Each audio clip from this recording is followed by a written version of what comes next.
Good morning বন্ধুরা, নতুন আর একটা ভিডিও ননদের বাড়ি থেকে স্টার্ট করলাম। এই যে খুপড়িতে কালকে রাতে ঢুকেছিলাম না, একটা খোপে 5 জন করে, তো এখন বেরোলাম। এখন হচ্ছে সকালবেলা আর ঘুম থেকে উঠেছি। খুব ভালো ঘুম হয়েছে, সবার খুব ভালো ঘুম হয়েছে। একটা আনন্দের ব্যাপার আর স্মৃতি মোহর দিন, তাই না বলো?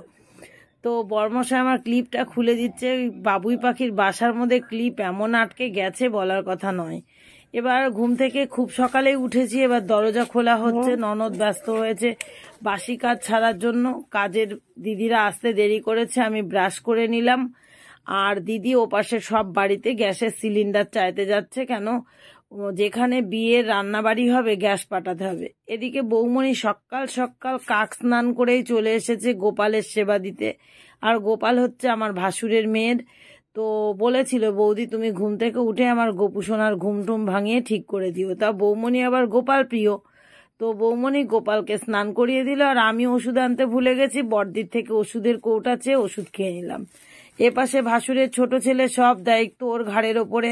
ও সমস্তটা বার করে রাস্তায় টোটো এসেছে তুলে দিতে গেছে। আমি বসিয়ে দিলাম চা। আর বিয়ে বাড়িতে মোটামুটি সবাই চাটার আশায় থাকে, কিন্তু চায়ের দায়িত্ব নিয়ে নিল মিঠু। সবাইকে চা করে দিলাম। এবার টোটো দাদা এসে দাঁড়িয়ে রয়েছে। সমস্ত জিনিসপত্র, জানো তো বাড়িতে বিয়ে হলে কোনো সমস্যা থাকে না। এবার অনেক দূরে বাগান বাড়িতে হচ্ছে আমাদের ভাগ্নের বৌভাত হবে আর কি। তো এই সব 7 সকালে টোটো এসেছে সব পৌঁছে দেওয়ার জন্য। আর ভাসুরের ছেলে দায়িত্ব নিয়ে সব পাঠিয়ে দিল। এবার পাঠিয়ে দেওয়ার আগে আমরা 5 রকমের ভাজা রেডি করে রেখে দিলাম। তারপরে শুরু করে দিলাম সকালের টিফিনের আটা মাখাতে, ময়দা মাখাতে। আমি শুরু করে দিয়েছি ময়াম দিতে। এবার আটা মাখানো কমপ্লিট হলো, আর বৌমণি বসে পড়লো 5 রকম ভাজার সব কিছু কাটতে। কারণ তাড়াতাড়ি যেতে হবে বাগান বাড়িতে, বাড়ির পর্বটা সেরে নিতে হবে। তো কাজের দিদিরা একটু দেরি করে এসে পড়েছে। সঙ্গে সঙ্গে মাখা ছিল ময়দা, ছোলার ডাল ভিজানো ছিল, ছোলার ডাল আর লুচি করে ফেললো। তো জিৎকে বসিয়ে দিয়েছি, শুভ গেছে চান করতে। একটু পরে শুভজিৎ চলে যাবে বাগান বাড়ি। বাগান বাড়িতেও তো অনেক কাজ আছে, ওরা এখন দেখতে যাচ্ছে কোথায় কি আছে, আর জিনিসপত্র নিয়ে যাচ্ছে। আর একটু পরে আবার আসবে খাবার নিয়ে। এখন যাচ্ছে টিফিন দিতে। তো ও দিদিভাইয়ের শুভজিতের 2 দাদা আর ওর ভাগ্নে তো চলে গেল একটা টোটো করে। আমিই যেতাম, কিন্তু আমার আর যাওয়া হলো না, কারণ বাড়িতে টুকিটাকি কাজ আছে সেই কারণে। আর বারাসাত থেকেও যাওয়া যায়, আবার বামুনগাছি থেকে চৌমাথা, তারপরে আবার বেশ খানিকটা যেতে হয়, তবেই সেই বাগান বাড়ি। আর যেতে যেতে একটা একটা করে বিয়ে বাড়ি বাজছে দেখছো। আমার বড় মেজ ভাসুর ঠাকুরনগর থেকে সোজা চলে গেছে বাগান বাড়িতে। আর বাগান বাড়িতে এসেই রয়েছে, কারণ এখানে তো কম বেশি কাজের লোকের দরকার। মেজ ভাসুরের ছেলের সমস্ত দায়িত্ব, কিন্তু একটা দুটো মানুষ না থাকলে তো হয় না, কি আছে না আছে দেখার জন্য। ও তো সারাক্ষণ ছুটে বেরিয়েছে সেই ভোরবেলা থেকে রাত্রি পর্যন্ত। তো শেষ পেশ দেখো বাগান বাড়ি ওরা চলে এসেছে। এবার সবটা তোমাদের দেখিয়ে দিচ্ছি, খুব সুন্দর লাগছে। আমি তো যাব সেই রাত্রিবেলায়, তো শুভজিৎ চলে এসছে। তো ওই বাগান বাড়িতে হাঁটতে হাঁটতে শুভর পায়ে আবার খোঁচ নাকি ঢুকে গেছে, সেটা এখন বার করছে। আর এখন এর ইউনিক প্যান্ডেল দেখতেই পাচ্ছ, খোলামেলা। বৃষ্টি যদি আসে তাহলেই মুশকিল। আর আজকের ওয়েদারটা ছিল বৃষ্টি মুখর। আমরা সবাই ঠাকুরের কাছে ডাকছি যেন বৃষ্টি না হয়। আর একদম শেষ প্রান্তের দিকে রান্নাবাড়ি হচ্ছে। আমি যখন আসলাম তখন দেখলাম যে রান্নাবাড়ি প্রায় হয়ে গেছে। আর এখন তো শুভজিৎরা এসেছে খাবার নিতে। বাড়িতে প্রায় আমরা 45 জন রয়েছি, তাদের খাবারটা টোটোতে করে নিয়ে যাবে। আর বাগান বাড়ি মানেই দেখো সাপের উপদ্রব, কত বড় সাপের খোলস, সেটাও শুভজিতের চোখে পড়ে গেছে। তবে হ্যাঁ, পুরোটা আমি না দেখতে পারলেও এরা ভিডিও করে রেখেছে, তাই দেখে আমার খুব মনে হলো যে বাগান বাড়িটা অনেক বড় আর খুব সুন্দর। ঠাকুরনগর থেকে এসেছে এই যে রাঁধুনি, চাঁদপাড়া থেকে।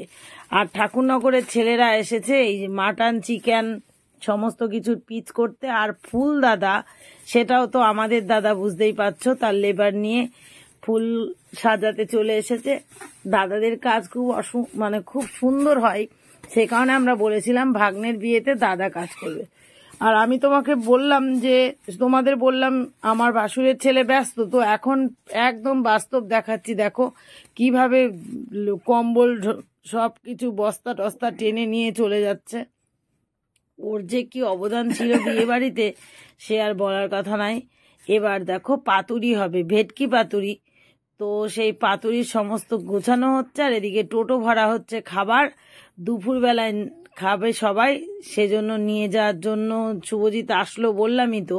তো এখন গাড়ি রেডি, খাবার যাচ্ছে বামুনগাছি আমাদের বাড়িতে। এখন আমরা খাবার দাবার খাবো, সেই আশায় বারবার ফোন করছি যে বৌমনির জন্য এখান থেকে কিছু নিতে হবে। ভাত কাপড়ের একটা ব্যবস্থা আছে, সমস্তটা না নিয়ে গেলে আমরা বৌমনিকেও ভাত কাপড় দিতে পারছি না। প্রায় 12টা বেজে যাচ্ছে আবার। এইবার ফাইনালি খাবার যাচ্ছে। আর যাওয়ার আগের দৃশ্যটা দেখো, ইতিহাসের পাতায় স্মৃতি হয়ে থাকছে। ডাল মাখতে মাখতে, ঝোল পড়তে পড়তে এভাবে যাচ্ছে, কারণ এতটা দূরে হলে তো এ অবস্থা হবেই, তাই না? তা ওরা একেতেই গরম খাবার, পায়ে ছ্যাঁকা লাগছে, হাতে ধরছে, এই করতে করতে সবাই খাবার নিয়ে যাচ্ছে। ওদিকে আমার বড় ভাগ্নের কোলের মধ্যে রয়েছে একটা গামলা, সেটাও গরম। কি বলবো আর, খাবার ছিল মাছের ঝোল, ডাল, আলুর চিপস, 2 রকমের মাছ, এ সমস্ত খাবার নিয়ে ওরা যাচ্ছে। আর আমরা তো বাড়িতে হাঁ করে বসে আছি, কখন খাবার আসবে খেয়ে নেব। যাই হোক, খাবার ফাইনালি বাড়িতে চলে আসলো। এদিকে বৌমনির খাবারের গোছান গাছান চলছে রান্নাঘরে, আমি আর আমার বৌমনি। তো ভাত টাত গুছিয়ে দিয়েছি, যা যা নিয়ম কারণ, দই মিষ্টি ভাত, মাছের মাথা, সবটা হয়তো ও টোটোতে করে আসলো আবার, তো সেখান থেকে নিয়ে গুছিয়ে নিচ্ছি। বড় যাও খুব সাহায্য করছে, আর বৌমনি তো কাজের শিরোমণি, সব গুছিয়ে দিচ্ছে। আর 5 রকম ভাজা বাড়িতেই হয়েছে, বাকিটুকু সব রেডি করে রাখলাম। এরপরে আর কোনো ভয় জবর দেব না, তোমরা সব নিজেরাই দেখতে থাকবে আমার ভাগনা আর নতুন বৌমনির হাসি, আর আমাদের কি আনন্দ সেটা তোমরা নিজেরাই দেখতে থাকো বন্ধুরা। ভিডিওটা দেখার পরেই শেষ করে দেব, বাকিটা পরে দেখাবো তোমাদের, ঠিক আছে? তো তোমরা দেখতে থাকো, আর আমাদের মতন তোমরাও এনজয় করতে থাকো আমার নতুন বৌমনি আর ভাগ্নের হাসাহাসি দেখে।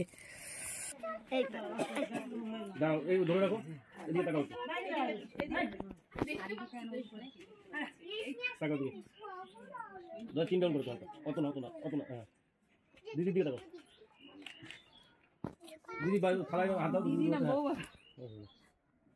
আমাদের দিদি।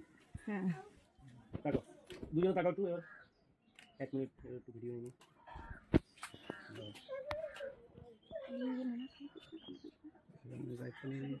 এখনো বলেনি, জোরে জোরে বলো, জোরে জোরে বলো, ওটার ভিডিও নিবে না। এবার বলো, বলো জোরে জোরে। আজ থেকে তোমার ভাত কাপড়ের দায়িত্ব নিলাম, 7 জন্মের ভাত কাপড়ের দায়িত্ব নিলাম। না না, এটা ক জন্মের কি? না না, বলতে হয়, বলেছিল।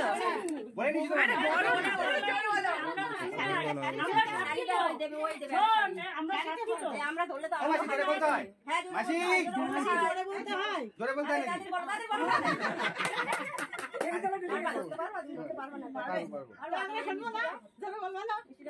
জোরে মনে বললেই তো না না, এমা মনে মনে বলবে কেন? হ্যাঁ 1 2 3 কি করে দেবে ছেলেটা বলো? আলাদা আলাদা দিই, আলাদা আলাদা দিকে পরে সাইড দিই। হয়ে গেল বলা আজ থেকে সামনে তাকি, সামনে তাকাও। ভাত কাপড়ের দায়িত্ব দিলাম।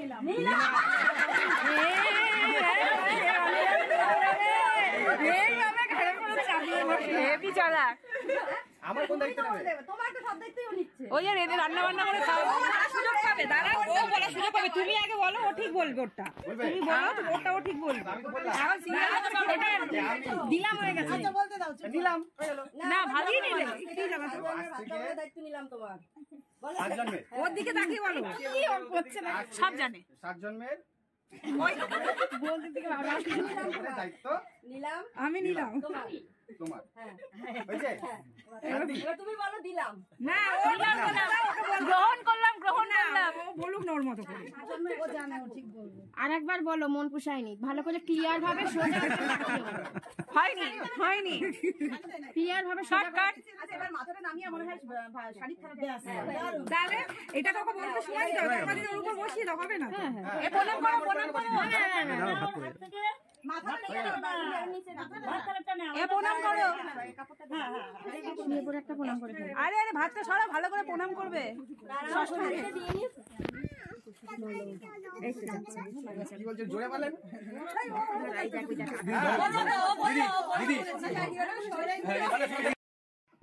বলো আবার তুমি বলো, ওরা একটু শুনবে। শিউলি বলছে শুনে নাই নাকি? হ্যাঁ শুনতে পাইনি, ক্লিয়ার আমি তো বললাম আবার বলবো তুমি বলবা তবে তো শিউলি বলবে, তোমার কি একা একা বলবে শিউলি? তা আমি আজ থেকে সাজগঞ্জে ভাত কাপড়ের দায়িত্ব নিলাম জোরে বলো, তুমি কি বলবে? জোরে বলো। আমি গ্রহণ করলাম শুনতে পাইনি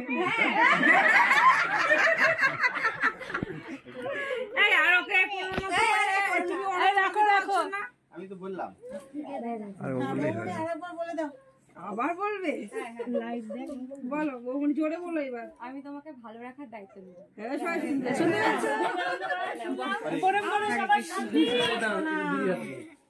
আমাদের সবার শান্তি। পেছনটা একটু আপনার ক্লিয়ার করে দিন দিদি এদিকে দিয়ে দিন করে বসে করে ভালো করে প্রণাম করো। কবি তুলবে, বসতে হবে। বসো, বসে প্রণাম করো। একবারই সৌভাগ্য। দেখো দই দই এই অনিমেষ আশীর্বাদ করো, শতপুত্রের জননী হও।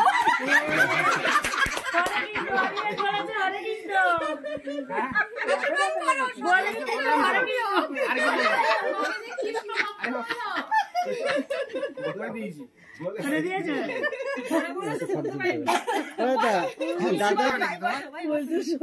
এই একটু সামনে এগিয়ে বসো।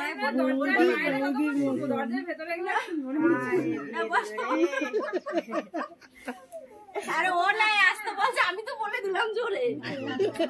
বসো। না এবার খাওয়া দাওয়া শুরু করো। এবার খাওয়া দাওয়া শুরু করো। যা গরম এখানটায়, বলছি আর এই যে পুরো